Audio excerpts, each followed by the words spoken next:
Get the latest news on your smart speaker whenever you want. Just say, play BBC News for Scotland.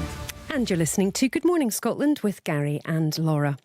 So as of the 21st of March, all legal COVID-19 restrictions on people and businesses in Scotland will end. One of the key changes will be the scrapping of the requirement to wear face coverings in shops and on public transport, while the vaccine passport scheme will end this month.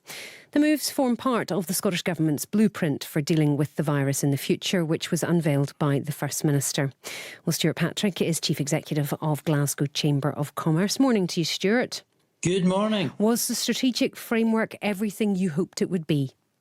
Well, it's obviously very encouraging to see the move away from legal restrictions and then onto advisory guidance. So you get a sense normality is beginning to return to all business settings. Some concerns about the pace at which this is happening, but I think, as one of the contributors was saying earlier, that we're glad to see it happening anyway. And perhaps a little bit of concern at the continued impact of hybrid working being recommended, the impact on city centres. But actually, if you read through the guidance quite closely, it's saying it really is up to businesses to decide whether hybrid working is right for them. Yeah, just to explain that, because we've been told since earlier this month that you can return to work if you want to. And now this is, well, actually, we'd quite like a lot of people to stay at home. You can go to work, but we'd quite like you to work at home.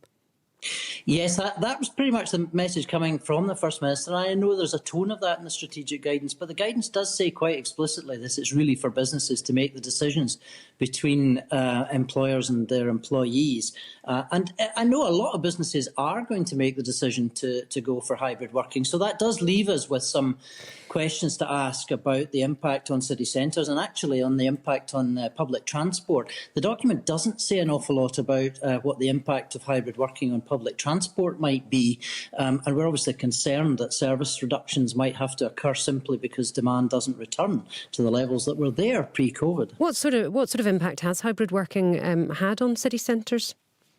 Well, before the most recent changes, we'd seen about 40% footfall reduction in January.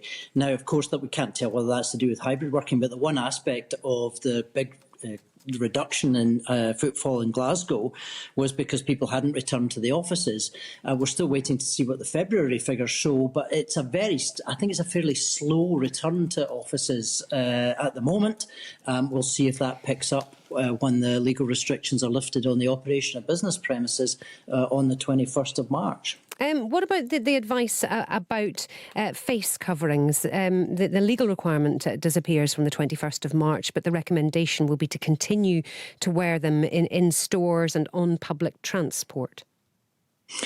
Well, I'm very pleased that that's now been handed to the public to make their own decisions about whether you should wear face masks or not. Some employers may continue to encourage that for a while, but I suspect most employers will be happy that the decision is now left to whether it's to customers to make up their mind whether to wear them or not. Well, what are your members telling you then about how quickly they'll ease the restrictions once they're allowed to? Do you think they will be removed at lock, stock and barrel, or will they take a gradual approach? Because some people will still feel that they want some protection. Some customers might feel that. But it'll be up to individual businesses. I don't get a feeling at this stage about whether businesses are going to continue to make recommendations for folks to wear masks.